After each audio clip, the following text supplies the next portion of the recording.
I always have the ambition also to thank the community, to thank the people for accepting me as an.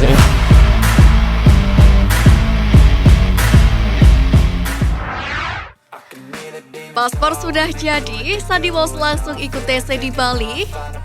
Pemain naturalisasi timnas Indonesia Sandy Walsh telah menyelesaikan proses pembuatan paspor Indonesia di KBRI Brussels. Dengan begitu, pemain Calvi Bachelet itu pun bisa membela timnas Indonesia di Piala AFF 2022. Adapun paspor Sandy Walsh itu diserahkan langsung oleh DCM KBRI Brussels Sulaiman Syarif, di mana paspor tersebut menjadi persyaratan administrasi terakhir yang melengkapi proses naturalisasi dari Sandy Walsh. Kini Sandy akan segera bergabung dengan rekan-rekan lain di bawah bimbingan Coach Sintayong untuk berlaga di AFF Mitsubishi Electric Cup 2022 yang akan bergulir mulai 20 Desember nanti. Yuk kita beri semangat untuk Sandy dan timnas Garuda. Tulis pernyataan KBRI Brussels di akun Instagramnya. Terbaru pemain naturalisasi anyar Indonesia Sandy Walsh pun sudah terlihat terbang ke Indonesia. Publik pun menduga dia akan bergabung ke pemusat latihan atau TC Timnas Indonesia untuk Piala AFF 2022. Informasi tersebut diketahui dari laman Instagram pribadinya @Sandy Walsh pada Minggu 27 November malam waktu Indonesia Barat, di mana pemain berusia 27 tahun itu mengunggah Instagram Stories yang menunjukkan dirinya tengah berada di Bandara Brussels, Belgia. Unggahan itu pun dihiasi oleh emoji pesawat dan bendera merah putih. Hal itu merupakan kode bahwa Sandy Walsh akan mendarat di Indonesia dalam waktu dekat. Untuk diketahui bahwa pelatih kepala Sintayong memang memanggil sejumlah wajah lama untuk melakukan TC jelang Piala AFF 2022. Menariknya, dua pemain naturalisasi anyar, Jordi Amat dan Sandy Walsh, juga turut dipanggil untuk membela timnas Indonesia di turnamen edisi kali ini. Dengan demikian, dugaan semakin kuat bahwa Sandy Walsh akan segera bergabung ke TC Timnas Indonesia. Pecinta sepak bola tanah air pun tentu tidak sabar melihat performa pemain naturalisasi tersebut bersama dengan Timnas Indonesia. Elkan Bagot tak bisa bela skuad Garuda di fase grup, inilah alternatif line up Timnas Indonesia. Bek Gillingham FC Elkan Bagot dilaporkan tidak dapat membela timnas Indonesia dari fase grup Piala AFF 2022.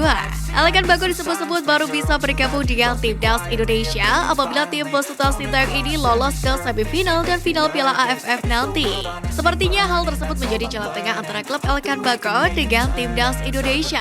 Pasalnya, Bagot sendiri juga menjadi tumpuan di klubnya Gillingham FC. Sementara itu menanggapi kabar Elkan Bagot di atas, Dirtek PSSI Indra Syafri angkat bicara. Nanti akan dirilis, ucap Indra Syafri kepada bolasport.com pada Senin 28 November. Untuk itu, Sintayong kemungkinan bakal menggunakan formasi alternatif jika belum bisa diperkuat sejumlah pemain timnas Indonesia yang sedang berkarir di luar negeri. Sebagai informasi untuk tampil di Piala AFF 2022 ini, timnas Indonesia hanya boleh mendaftarkan 23 pemain untuk tampil di pertandingan utama. Dengan jarak istirahat yang cukup pendek yakni 3 hari dan jarak perjalanan yang jauh, maka Sintayong mau tidak mau akan melakukan rotasi untuk mendapatkan hasil terbaik. Namun jika asumsi tanpa 3 pemain tersebut pada fase grup, maka hanya tinggal 20 pemain saja yang bisa dimainkan oleh timnas Indonesia dengan pola dasar 3-4-3.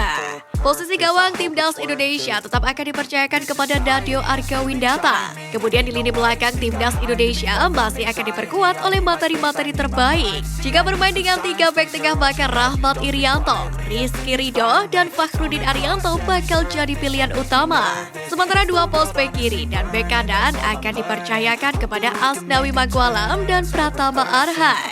Kedua pemain tersebut punya daya jelajah yang luas dan bisa tampil penuh selama 90 menit. 2 gelandang tengah masih akan dipercayakan kepada Mark Clark dan Ricky Kambuaya. Sementara 2 pemain sayap bakal dipercayakan kepada Sadil Ramdhani dan Witan Sulaiman. Untuk penyerang tengah akan dipercayakan sepenuhnya kepada Dimas Derajat. Bagaimana menurut kalian?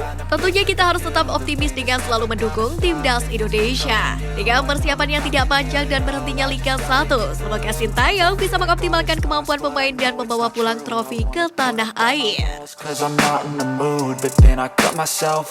Baru pulang dari TC Eropa, Garuda Nusantara dijadwalkan kembali jalani TC pada Januari 2023. TC Timnas Indonesia U20 di Eropa sudah rampung. Pelajaran berharga pun dipetik anak asuh Sintayong usai berhadapan dengan lawan-lawan tangguh di Turki dan Spanyol. Timnas Indonesia U20 pulang ke tanah air dalam 2 kelompok, di mana kloter pertama tiba di Bandara Soekarno-Hatta, Tangerang pada Jumat 25 November malam, sedangkan kloter kedua tiba sehari setelahnya.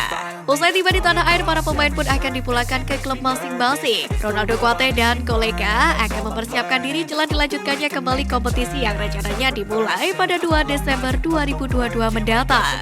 Alhamdulillah semua pemain dan official telah tiba di tanah air dengan selamat. Setelah itu mereka akan kembali ke klub masing-masing untuk persiapan mengikuti kompetisi. Kata Indra Syafri dari laman resmi PSSI pada Minggu 27 November. Skuad Garuda Muda pun akan kembali dijadwalkan menggelar pemusatan latihan atau TC pada Januari 2023 mendatang untuk mempersiapkan diri, yakni jelang Piala Asia U20 dan Piala Dunia U20 2023. Tepatnya setelah pelatih Sintayong menangani timnas senior di ajang Piala AFF 2022. Tim U20 direncanakan akan memulai pemusatan lagi pada Januari 2023 mendatang, sekaligus persiapan mengikuti turnamen yakni Piala AFC U20 dan tentunya Piala Dunia U20 tahun depan. Tutur Indra Syafri. All of the turbulence and it's concerning. I've been searching for a purpose, I hope it's worth it.